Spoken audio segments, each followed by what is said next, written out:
भारतीय संविधान के निर्माता, सामाजिक समरसता के अग्रदूत बाबा साहब डॉक्टर भीमराव अंबेडकर की जयंती के अवसर पर सोमवार को धनघटा चौराहे पर हायसर बाजार नगर पंचायत अध्यक्ष रिंकू मणि व पूर्व विधानसभा प्रत्याशी अध्यक्ष प्रतिनिधि नीलमणि की अगुवाई में केक काटकर धूमधाम से मनाया गया। इस अवसर पर क्षेत्र के तमाम गणमान्य व समाज सेवी द्वारा बाबा भीमराव अंबेडकर की प्रतिमा पर माल्यार्पण कर उन्हें श्रद्धा सुमन अर्पित की। इस कार्यक्रम में बच्चों और आम लोगों के बीच मिष्ठान वितरण कर सामाजिक एकता का संदेश दिया।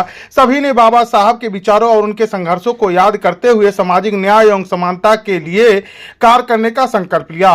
वहीं अध्यक्ष प्रतिनिधि नीलमणि व ईओ उमेश कुमार ने क्या कुछ कहा, देखें इस रिपोर्ट में। सभी लोगों का आज बाबा साहब की जयंती पर मैं सभी लोगों को धन्यवाद और खुशी का इजहार है, इसलिए बधाई भी देता हूँ। सम्मानित दोस्तों, आज बाबा साहब की 134वीं जयंती है। यह प्रत्येक वर्ष और 14 अप्रैल से लेकर 30 अप्रैल तक लगातार मनाया जाने वाला विश्व का प्रथम व्यक्ति ये है कि जिनका पूरे महीने जन्मदिन मनाया जाता है। मतलब ऐसा किसी भी व्यक्ति के दुनिया में ऐसा नहीं मनाया जाता है, केवल बाबा साहब की जयंती ऐसी है जो पूरे महीने मनाया जाता है।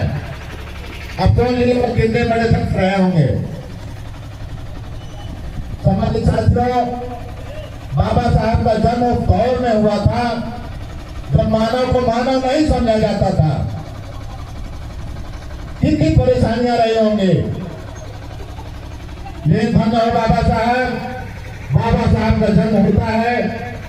इतनी दुश्वारियां थी, लेकिन सारे दुश्वारियों का सामना करते हुए मानव का दर्जा दिलाए, छूत भगाए। समाज में पढ़ने के लिए जो शिक्षा होता है, जिसकी बदौलत यदि आदमी शिक्षित नहीं है उसको अपंग समझा जाता है, ऐसे बाबा साहब समाज में शिक्षा के लिए अलग जगह है। आज उनकी जन्म जयंती है। एक बार पुनः मैं उनको अपने तरफ से श्रद्धा सुमन अर्पित करते हैं। सम्मानित दोस्तों, यह मंच बाबा साहब के लिए है, राजनीतिक मंच नहीं है कि आप लोग अपने बच्चे को हर हाल में परिषदीय विद्यालयों में भेजिए। हमारे नगर की तरफ से उसमें तमाम सुविधाएं ऐसी दी जा रही हैं कि हर हाल में गवर्नमेंट से अच्छी सुविधा देने के लिए हम व्यवस्था करवा रहे हैं।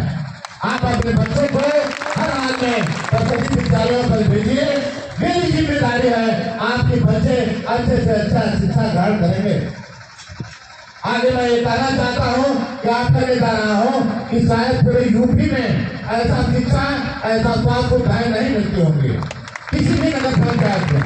अभी हाल ही में एक हफ्ते के अंदर आपके मलोली स्वास्थ्य जो केंद्र है उसमें हमारे नगर के द्वारा एक मशीन लगाई जा रही है।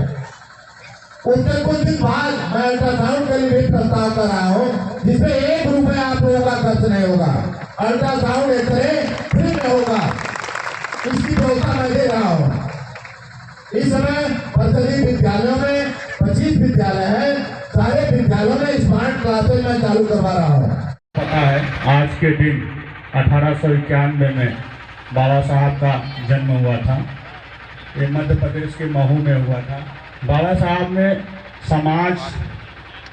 साहब बहुत बड़े विद्वान थे। वो राजनैतिक थे, अर्थशास्त्री थे और बहुत बड़े समाज सुधारक थे। उन्होंने समाज के लिए बहुत कुछ किया है। उन्होंने 3 मंत्र दिया था, शिक्षित बनो, संघर्ष करो और संगठित करो। इन 3 मंत्र में ही सब कुछ समाहित है। अगर जो इन तीनों को अपना लिया उसे आगे बढ़ने से कोई नहीं रोक सकता है। इसलिए मैं कहना चाहता हूं, आप लोग हर हाल में 1 रोटी कम खाओ, कपड़ा कम पहनो, लेकिन बच्चों को शिक्षा जरूर दो। अगर शिक्षा दोगे तो आप लोगों को आगे बढ़ने से कोई रोक नहीं सकता। लेकिन मैं देख रहा हूं कि लोग बच्चों को शिक्षा नहीं देते हैं, वो ध्यान नहीं देते कि बच्चे पढ़ रहे हैं कि नहीं पढ़ रहे हैं। अगर आपको आगे बढ़ना है तो अपने बच्चों को जरूर से जरूर पढ़ाइए और उनको ध्यान दीजिए क्या कर रहा है बच्चा। ये नहीं कि छोड़ दिए गया, कहाँ खेल रहा है, कैसे खेल रहा है, क्या कर रहा है, उसे कोई ध्यान ही नहीं देता। बाबा साहब का सबसे बड़ा मूल मंत्र था कि आप बच्चों को पढ़ाई लिखे शिक्षित रखिए। अगर आप बच्चों को शिक्षित कर ले गए तो समझ लिए आपने बहुत बड़ा काम कर दिया, समझिए आपकी गरीबी दूर होने वाली है। इसलिए मैं आप लोगों से कहूंगा कि हर हाल में अपने बच्चों को पढ़ाइए, चाहे जैसे पढ़ाइए। आप गरीब हैं, आप और संसाधन काटिए, लेकिन बच्चों को पढ़ाई में अपना सारा ध्यान दीजिए। और इसी के साथ मैं अपनी वाणी को विराम देता हूं। बाबा साहब अमर रहें। धन्यवाद।